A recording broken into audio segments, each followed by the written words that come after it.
This is second part of the story The Lost Child, written by Mulkraj Anand. In the first lecture, we have studied that a child was walking towards the fair with his parents, and while walking, he was attracted by so many things. In that toys in the shop, he was attracted towards these toys. Then mustard field. Actually, his mother wanted to distract the child from that toy shop, so she uh, showed him that mustard field, and then the child was totally absorbed by the dragonflies, dark bee, and butterflies which were there in that mustard field. He was also distracted due to the insects and worms along the footpath coming out to enjoy sunshine. He was attracted towards that nature's beauty. When he was under that tree, he was attracted towards the shower of flowers raining on him, then that banyan tree, doves under the tree. So, this child we can see is unstable, and he is like the teenager, his mentality is not constant one. Now, in this part, we'll see in detail the remaining part of the story. See, as they neared the village, the child could see many other footpaths full of throngs, converging to the whirlpool of the fair, and felt at once repelled and fascinated by the confusion of the world he was entering. So he was entering in the fair, and for entering in that fair there were so many footpaths. आतापर्यंत एकच पायवाट होती, पण आता त्याच्या लक्षात आलं की त्या जत्रेमध्ये जाणाऱ्या खूप साऱ्या पायवाटा होत्या. प्रत्येक वाटेवर गर्दी होती, लोक गर्दी करत होते आणि सेंटरला ती जत्रा होती.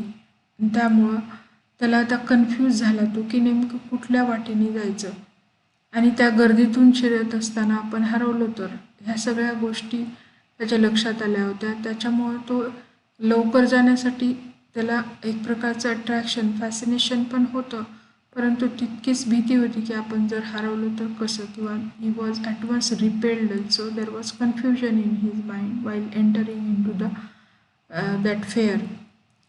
So this is how the psychology of a child is again here described by our author.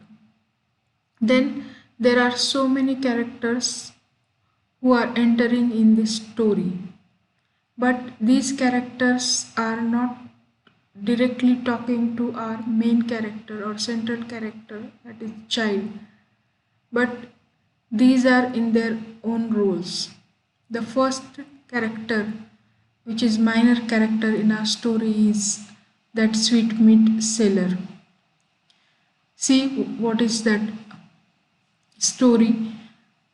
A sweetmeat seller hawked gulab jamun, rasgulla, barfi, jalebi at the corner of the entrance, and a crowd pressed round his counter at the foot of an architecture of many colored sweets decorated with leaves of silver and gold.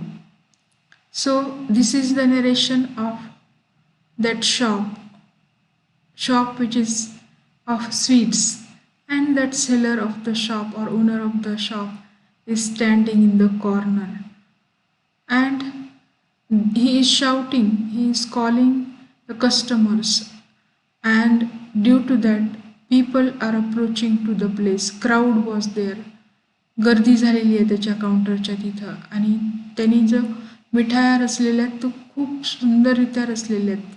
That is architecture of many coloured sweets असं म्हणलेलं आहे.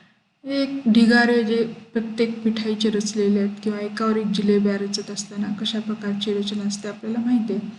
तर खूप सुंदर असं त्यांनी ते रचलेलं आहे, त्याच्यामुळे लोक त्याच्याकडे सहज आकर्षित झालेले आहेत.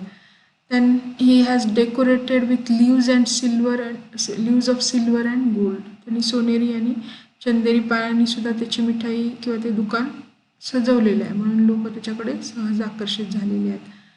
आता यामुळं आपला जो सेंट्रल कॅरेक्टर असलेला लहान मुलगा सुद्धा त्याकडे अट्रॅक्ट झालेला आहे. The child stared open eyed and his mouth watered for the barfi. आणि त्याच्या तोंडाला पाणी सुटलेलं आहे त्या बर्फीकडे बघत, एकटक बघत तो थांबलेला आहे.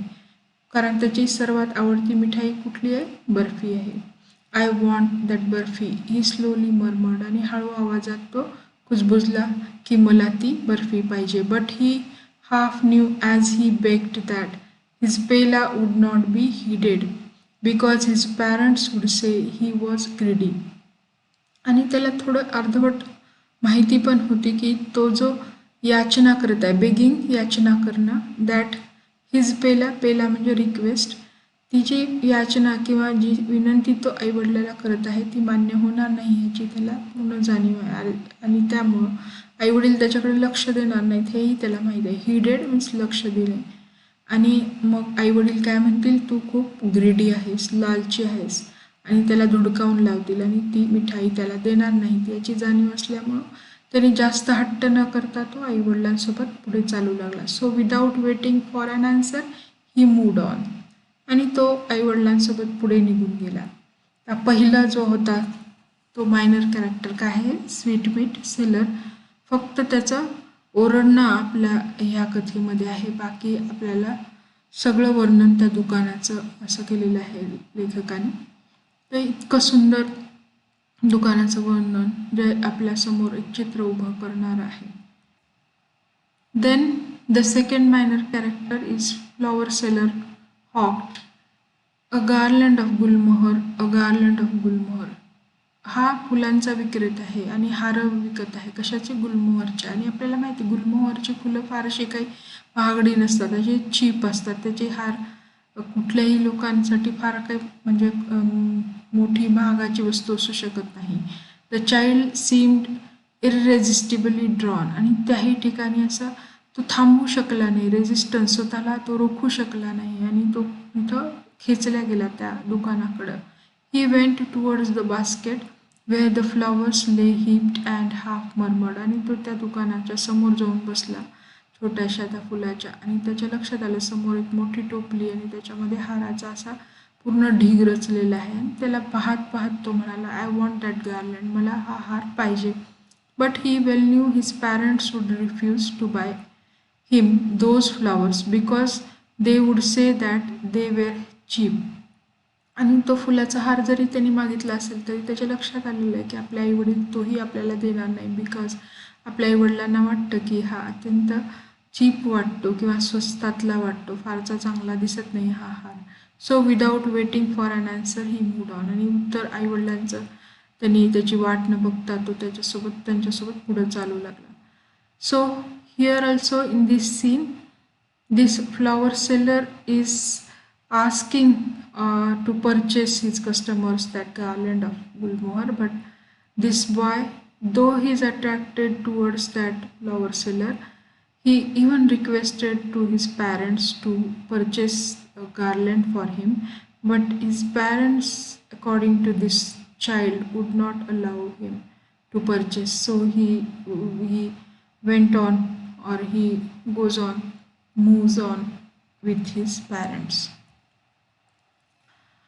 The third minor character that enters in the story is a man with balloons.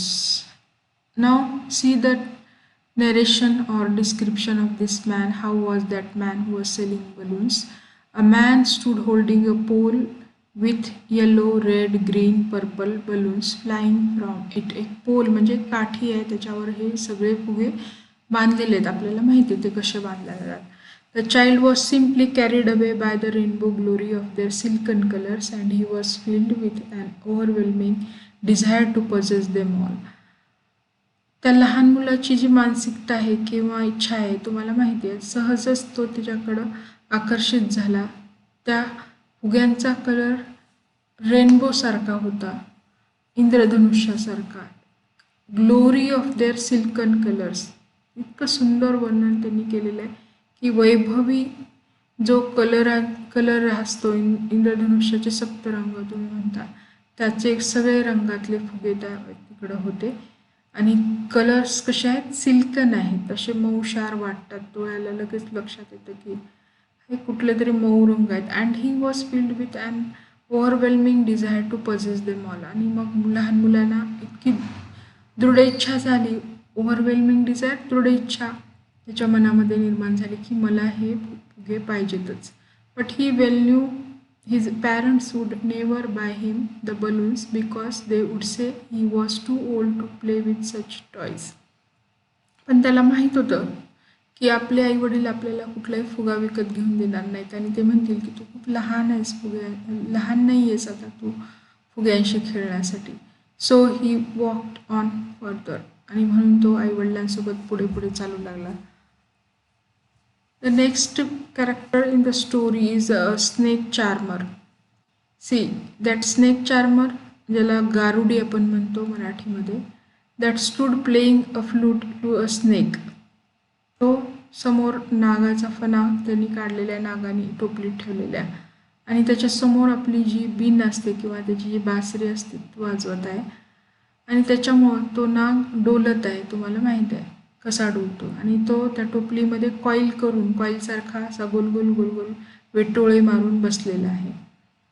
त्या नागाचं जो डोकं आहे इट्स हेड रेज्ड असं वर आलेलं आहे इन अ ग्रेसफुल बेंड आणि त्याला अतिशय सुंदर असं त्याला एक दिमाखदार त्याचं रूप त्याला दिसत आहे. Like the neck of a swan, जणू काही एखादा राजहंसच त्याची मान उंच करून पाहत आहे असा तो नाग त्या टोपलीच्या बाहेर आपला फणा काढून उभा आहे. While the music stole into its invisible ears like the gentle rippling of an invisible waterfall. जणू काही तो ऐकत आहे ते म्युझिक सुमधुर जे की बिनमधून किंवा त्या बासरीमधून येत आहे आणि त्याच्यावर तो डोलत आहे. त्याचं जे डोलणं आहे ते किंवा त्याचं ऐकणं आहे ते संगीत जे आहे ते कसं आहे, एखाद्या पाण्यावर आपण दगड टाकल्यानंतर त्याच्यावर जे गोल गोल तरंग येतात तसे दिसत आहे. The child went towards the snake charmer आणि अचानक खेचला गेलाय आपला हा लहान मुलगा त्या गारुड्याकडे. But knowing his parents had forbidden him to hear such coarse music. पण त्याला माहिती आहे आईवडिलाला असं अजिबात आवडत नाही अशा प्रकारचं चीप स्वरूपातलं कुठलं म्युझिक आपल्या लहान मुलाने ऐकावं आणि त्याच्यामुळं तो परत एकदा आपल्या आईवडिलांकडे पळत गेलेला आहे. He proceeded towards the parents. Finally there was a roundabout in a full swing. एक मोठा असा पाळणा रहाटपाळणा जो असतो तो तिथं असतो त्या जत्रेमध्ये आणि तो जोरात फिरत असतो, फुल स्विंगमध्ये असतो. Main, women and children carried away in a whirling motion.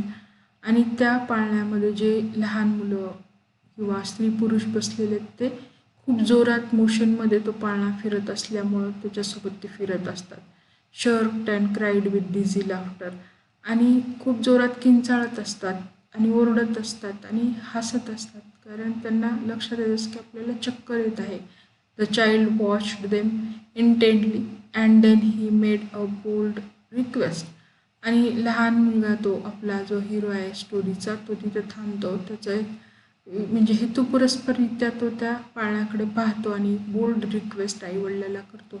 I want to go on the roundabout. मला त्या रहाटपाळण्यामध्ये बसायचं आहे. Please father mother. आणि तो आईवडिलांना रिक्वेस्ट करतो. There was no reply. पण कुठलाही उत्तर तिथून येत नाही. He turn to look at his parents. आणि तो वळून बघतो आईवडिलांकडं. तिथं कुणीही नाही आहे. They were not there ahead of him. पुढं नाही आहेत. He turn to look on either side. दोन्ही बाजूला पाहतो तिथे पण ते दोघं नाही आहेत. They were not there. He looked behind. मागे वळून पाहतो तिथं पण ते नाही आहेत. There was no sign of them. And for the first time he realise that he got lost in that fair. So how many people he met in that fair before he got lost? Flower seller, a sweetmeat seller, a balloon seller, a snake charmer, and that person who was having that roundabout. So in that way we can see this child, he demands so many things to his parents, but these parents they don't allow. But further when that turning point comes, this is actually the turning point in the story. He got lost. The parents are not with him now. And what happens with him? We'll see in the remaining story. in the next PowerPoint presentation. So thank you. Let us stop here.